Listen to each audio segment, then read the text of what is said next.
Invito a la doctora Isabel Pinzamín para que nos dirija la palabra sobre un tema que es vida y muerte, el bien morir, tecnología y cuidados paliativos. Bueno, buenas tardes a todos. Agradezco mucho la invitación. Y hemos oído en las intervenciones previas reflexiones muy interesantes sobre de dónde viene la ciencia y a dónde va en su aplicación a la medicina. Y yo quisiera hacerme 2 o 3 preguntas. Mi exposición no va a ser demasiado larga, no se preocupen. Así hay tiempo para las preguntas. Pero preguntarnos un poco por qué hemos llegado hasta aquí, por qué este frenesí tecnológico en muchos ámbitos. Y esto de esta idea que decía el doctor Gherardi de por qué a la tecnología respondemos siempre con más tecnología, ¿no? Tal vez podríamos responder también de otras maneras. Estamos analizando la relación entre 3 elementos: la calidad de vida, la innovación tecnológica de la que se ha hablado ahora, y yo diría la unidad asistencial, las personas a quienes nos debemos, que no son solo los pacientes, sino los pacientes y sus familias o su entorno, porque en general nos referimos siempre a una persona vinculada con muchos otros, y a veces las dificultades que tenemos no son solo en la relación con el paciente, sino también con su entorno y su familia, que incide también en las decisiones que tenemos que tomar, ¿no? En relación con la tecnología o con otros factores. Les voy a presentar un texto escrito por un filósofo, Max Horkheimer, en el año 47. Este filósofo pertenece a la escuela de Frankfurt, que es una escuela neomarxista. Es un texto escrito enseguida después de la guerra, de la Segunda Guerra Mundial. Un filósofo que junto con otro amigo suyo con el que escribieron muchos libros, Theodor Adorno, tuvieron que salir de Alemania por el nazismo. Y ya ahí él se empieza a preguntar qué pasa con la tecnología, y con esta tecnología puesta al servicio del poder. Y puesta al servicio del poder sobre la naturaleza, básicamente, el dominio de la naturaleza, y posteriormente como instrumento de dominio sobre los hombres, sobre los cuerpos, sobre los espíritus. Y dice él lo siguiente: el avance progresivo de los medios técnicos, sin negar obviamente sus grandes beneficios, ya lo veremos, se ve acompañado por un proceso de deshumanización. El progreso amenaza con aniquilar el fin que debe cumplir, la idea del hombre. El siglo XIX se planteó esta cuestión, ¿sí? La tecnología, todos estos medios que estamos desarrollando, van a traer muchísimos beneficios para el hombre. Esta idea optimista y progresista. Sin embargo, dice Horkheimer, da la sensación de que esta misma idea está queriendo aniquilar algo que se propuso. La propensión moderna, y este me parece un tema muy importante, a traducir todo pensamiento en acción o en una activa abstinencia de acción. Es decir, nos sentimos muy mal si no hacemos algo.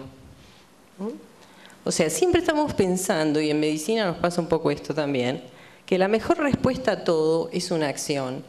Y si no actuamos, estamos pensando qué tenemos que hacer, no para qué, sino qué tenemos que hacer. Una activa abstinencia de acción, lo que llamaríamos una hiperactividad terapéutica. Constituye uno de los síntomas de la crisis cultural contemporánea. Estamos todos muy hiperactivos. Vale decir, dice él, la acción por la acción no es de ningún modo superior al pensar por el pensar, pero en nuestra cultura la acción es superior al pensar, sino que éste más bien la supera. Tal como se la entiende y practica en el ámbito de nuestra civilización, la racionalidad progresiva tiende a aniquilar precisamente aquella sustancia de la razón cuyo nombre se invoca en favor del progreso. Es decir, todos queremos que nuestro mundo sea más ordenado racionalmente. Pero ¿qué nos pasa con esta razón que aparentemente ha perdido el para qué?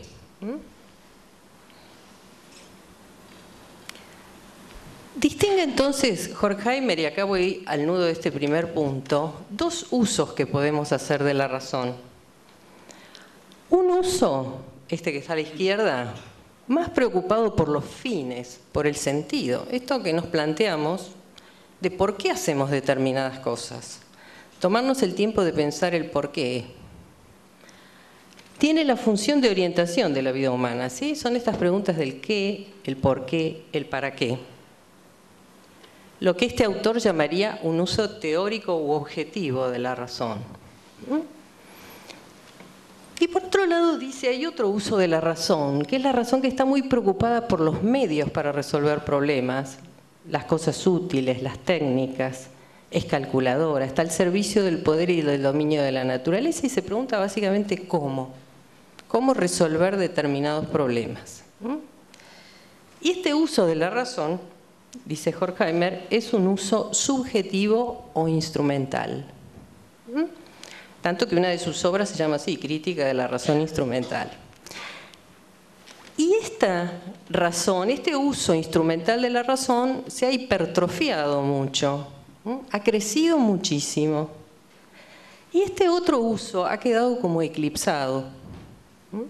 Entonces, incluso en la formación como médicos, uno ve muchas veces que le dedicamos muchísimo más tiempo a pensar cómo resolver determinados problemas diagnósticos, terapéuticos. Muy bien, está perfecto, porque hay un montón de cosas que aprender. Y usamos menos tiempo en preguntarnos, para esta situación clínica y paciente concreto, ¿para qué? ¿Con qué eficacia global nos estamos planteando las cosas? ¿Y cómo comunicarnos con nuestro paciente y su entorno para lograr realmente una mejor medicina? Platón, en su República, quiere demostrar que el que vive bajo la luz de la razón objetiva, esta que se puede preguntar por el sentido de las cosas, es también afortunado y feliz en la vida. Horkheimer dice, la máquina, supuestamente el hombre, arrojó al piloto fuera de sí y se precipita a ciegas a través del espacio. En el instante de su perfección, la razón se ha vuelto irracional y tonta. Muy bien. Esta es una primera cuestión, ¿no es cierto? Esta excesiva preocupación por lo instrumental y poco por el sentido de ese instrumento y el uso de ese instrumento. Ahora, todo esto se inscribe dentro de un paradigma que todos tenemos en nuestra formación médica y que tomamos como natural, es decir, muchas de las cosas que hacemos las hacemos hace tanto tiempo y fueron parte de nuestra formación que nos parece que son naturales. Pero la medicina es una construcción cultural en su manera de ejercerse. Y entonces ha puesto algunos acentos, que veremos ahora, particulares que son una construcción cultural y que como tal construcción cultural también puede cambiar. Podemos pensarnos de otra manera.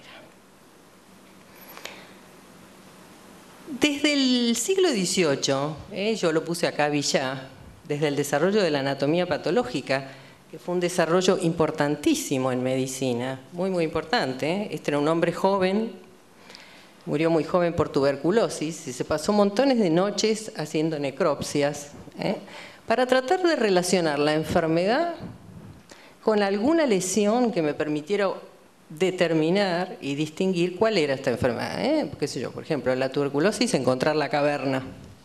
¿Sí? O sea, poder relacionar la enfermedad con una lesión orgánica. Y por influencia cartesiana y de otras, digamos, de otras líneas, en realidad el cuerpo se empezó a pensar como una máquina sobre la que se opera.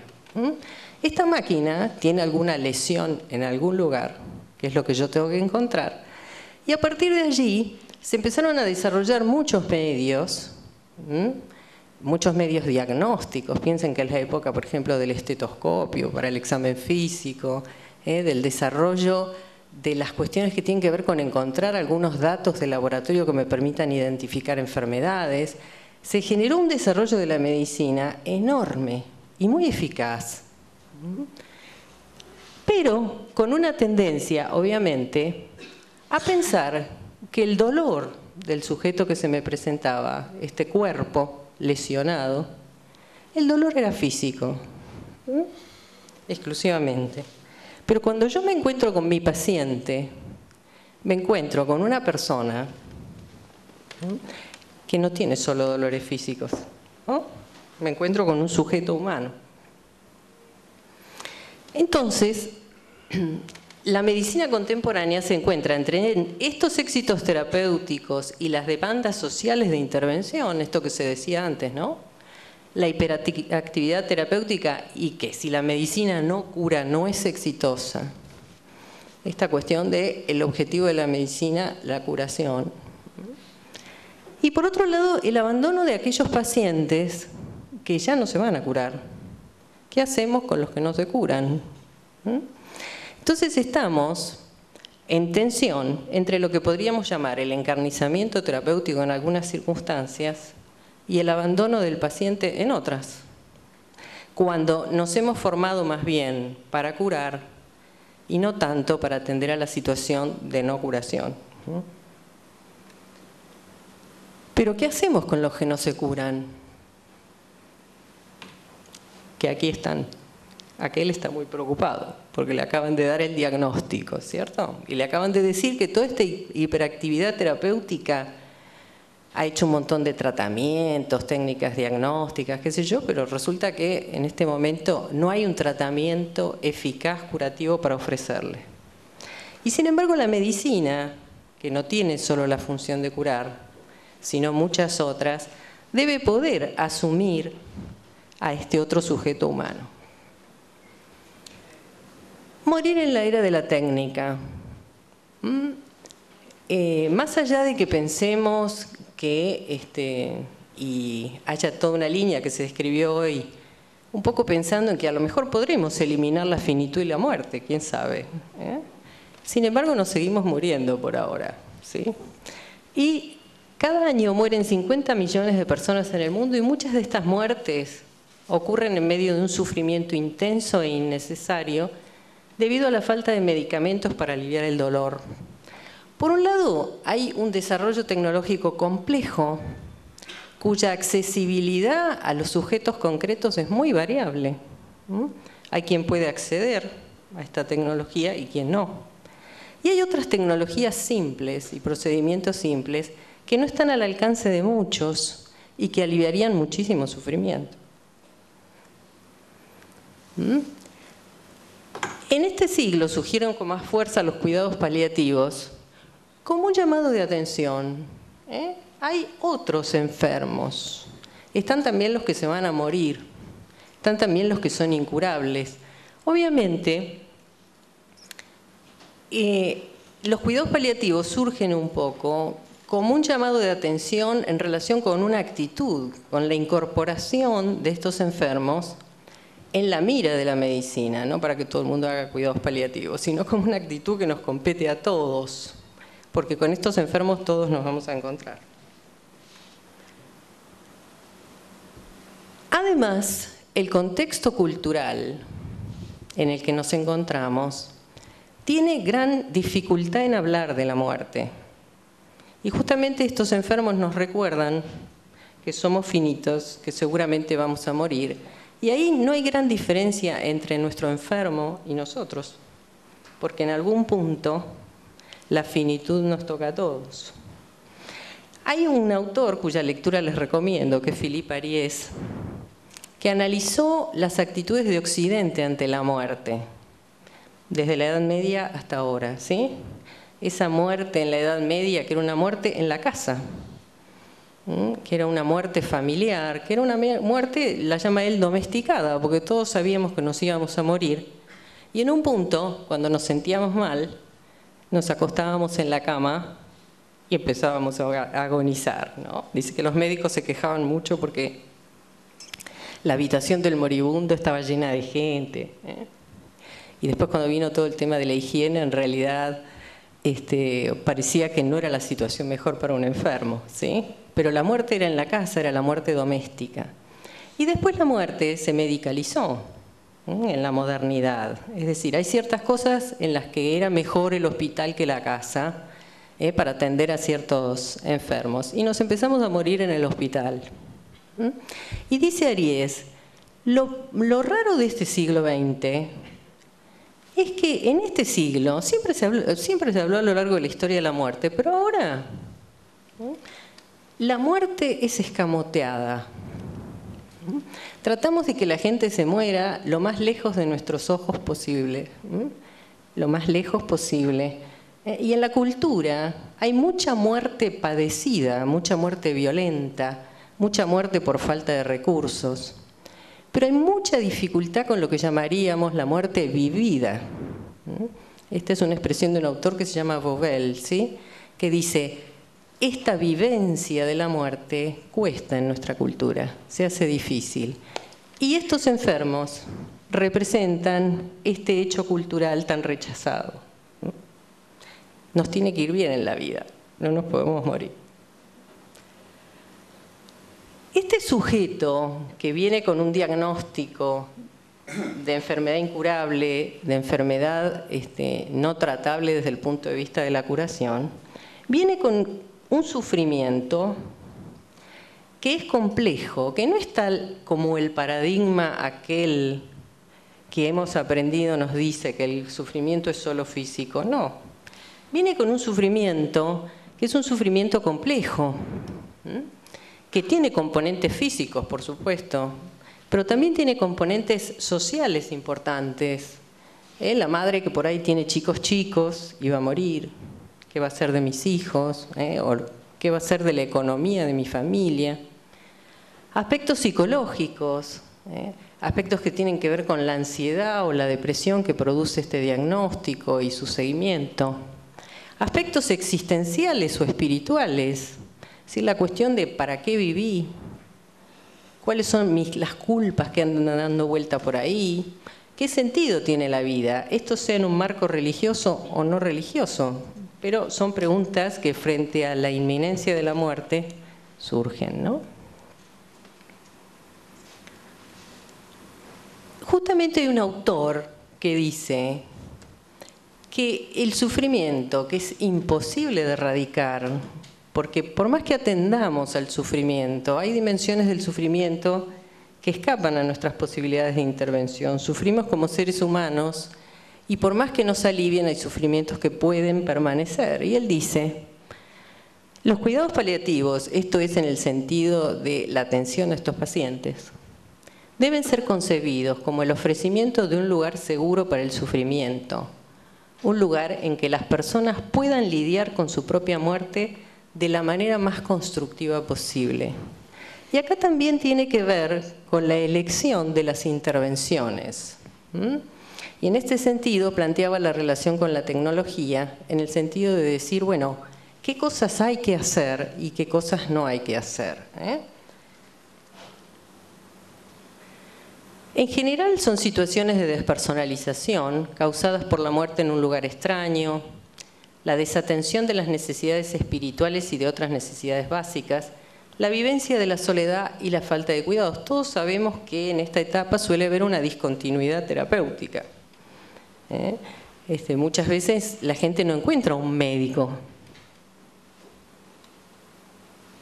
Entonces, tenemos en tensión dos paradigmas, creo yo, ahora en la medicina y que tiene que ver con el uso de la tecnología mucho. Un paradigma en que la enfermedad es lesión orgánica y un paradigma que intenta incluir cada vez más la identidad de ese enfermo y su propio contexto, sus sufrimientos y sus necesidades. Y ahí pongo identidad narrativa, que es la expresión de un filósofo, Paul Ricoeur, porque es una identidad que se va construyendo, una identidad en el tiempo, y nosotros nos encontramos con nuestro paciente en un momento determinado en que ya ha recorrido parte de su vida y que hay una parte que va a recorrer con nosotros y que va a construir con nosotros, ¿no? En este contexto hay decisiones que tiene que tomar el paciente. Acá pongo equipo de salud interdisciplinario porque en general yo creo que es muy importante pensar también el uso de la tecnología y las decisiones en torno a los múltiples problemas del ejercicio actual de la medicina con un sentido interdisciplinario. Creo que ya se hace muy difícil abordar algunas problemáticas el médico solo frente al enfermo, ¿no? Tendríamos que ir incluyendo, obviamente, y en muchos casos se hace, otros paradigmas de análisis. Y las decisiones que va a tomar este enfermo, que va a tomar su familia, son decisiones en un contexto de vulnerabilidad y de mucha vulnerabilidad. Entonces, ¿cómo tomar decisiones respecto de intervenciones médicas o lo que fuese, que puedan sortear dos situaciones, la del abandono y la del encarnizamiento terapéutico? La salud es un bien de gran importancia para la persona, una condición favorable para su realización. En este sentido debe valorarse y cuidarse. Pero no es un valor absoluto, más allá de que muchas veces en nuestra sociedad se presente como una finalidad, sino que puede ser puesta en juego al servicio del desarrollo de la persona y de otras personas. El médico,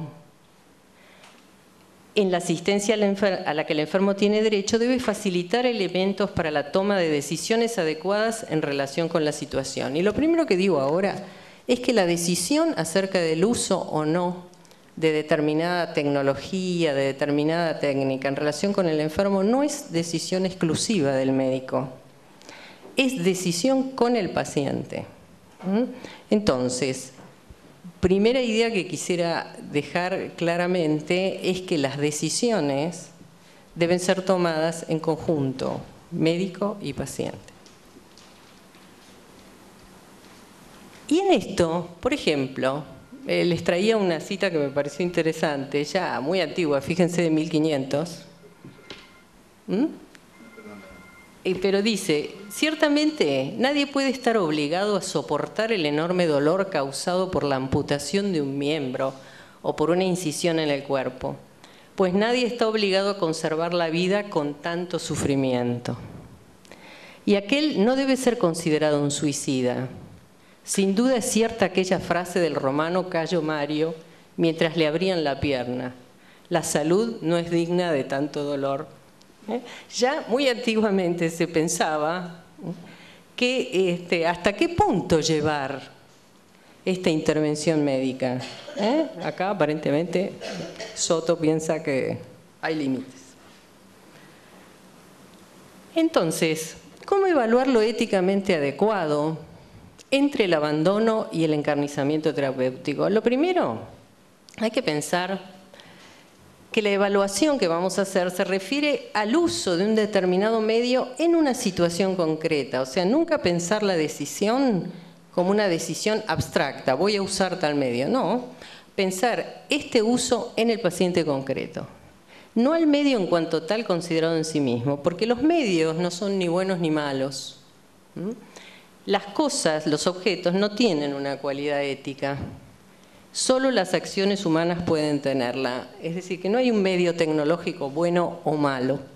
El asunto es lo éticamente adecuado en esta situación. Y yo propongo como 3 fases, y con esto termino, para poder evaluar lo que es éticamente adecuado para una persona concreta. La primera fase le corresponde al médico, ¿sí? O a su equipo de salud. Es una evaluación que llamaríamos preferentemente objetiva, desde el punto de vista técnico-médico. ¿Qué es la evaluación de lo que se llama habitualmente proporcionalidad o desproporcionalidad de un medio?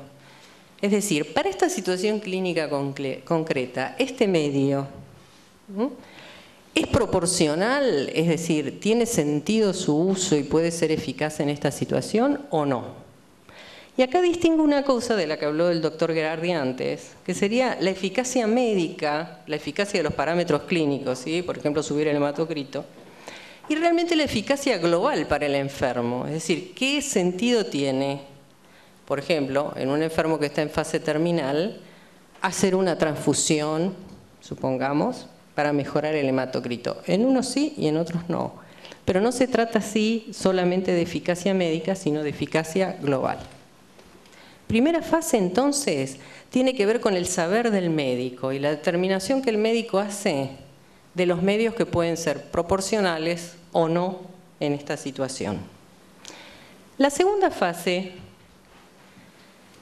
corresponde al enfermo, porque el enfermo o la familia, no sustituyendo al enfermo, sino representándolo, tienen también un saber. No es el saber médico, pero es el saber de su propia vida, de sus deseos, de sus valores. Un saber que han ido acumulando a lo largo de su vida y que van a poder determinar si este medio que le propone el médico es un medio que van a asumir como un medio ordinario, un medio común, o si realmente es para ellos extraordinario. Es decir, un medio que, aunque sea un medio común, bien indicado, le produce al paciente tanto sufrimiento que realmente no lo va a querer elegir.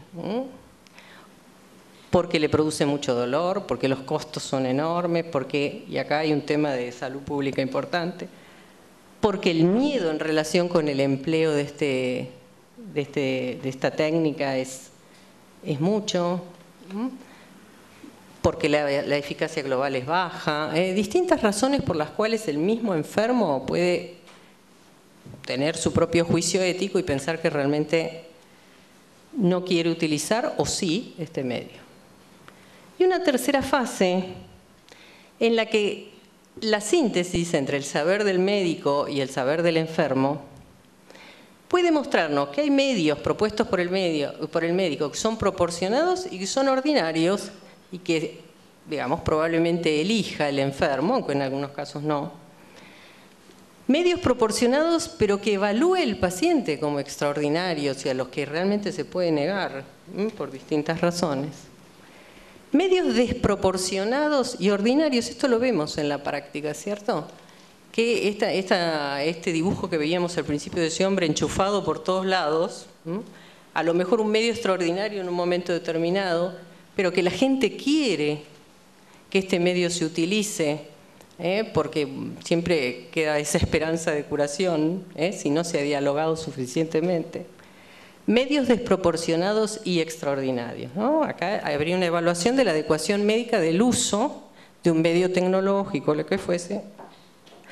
Y lo último es esto, que para llegar a tomar decisiones adecuadas con el enfermo realmente en cuanto al uso de algún medio, es importante generar un ámbito apropiado para la toma de decisiones. Este tipo de decisiones no se pueden tomar en un pasillo ni en una conversación única que se tiene con el enfermo y la familia. Esta evaluación es un proceso evaluativo. Y acá me parecía importante señalar la alianza terapéutica médico-paciente como fruto del diálogo y del respeto mutuo, es decir, como algo que se construyó. Y que si esta alianza se construyó, se van a poder tomar decisiones adecuadas. Si no, es muy difícil. Todos tenemos experiencias que ya con diálogo y todo es difícil, así que a veces sin diálogo es más todavía. Y la articulación de la autonomía del paciente y la autonomía del médico en el uso de la técnica, ¿no? Bueno, muchas gracias.